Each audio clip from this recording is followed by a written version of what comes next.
Mummy దొండకాయ పెసరపప్పుతోటి curry చేసినావు కదా, ఎలా చేసినావు చెప్పవా ప్లీజ్? ఏం లేదు, పోపు వేయాలి. ఆ, పోపులో ఉల్లిగడ్డ, పచ్చిమిర్చి, కరివేపాకు. పోపు వేసుకోవాలి, ఉల్లిగడ్డ వేయాలి. ఫస్ట్ గిన్నె పెట్టుకోవాలి, ఆయిల్ వేయాలి.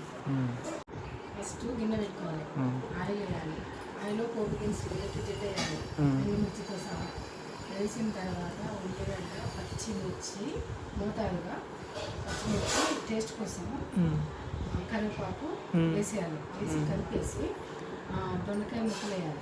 దొండకాయ ముక్కలు వేసి కలిపేయాలి. కలిపేసి ఒక 5 నిమిషాలు కొంచెం మగ్గబెట్టాలి. మూతపెట్టి మగ్గబెట్టిన తర్వాత ఇప్పుడు కొత్తిమీర కాడలు కట్ చేసి వేసుకోవాలి.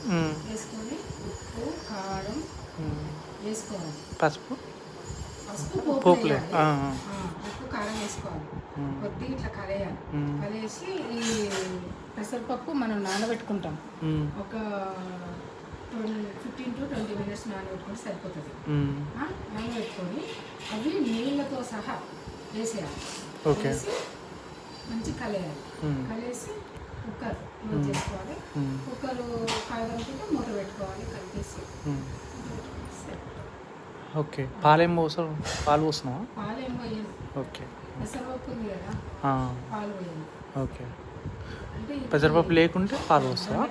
పత్యం అంటే ఏదైతే వేడి అవుతుందో అది పత్యం సొమ్ము అన్నారు.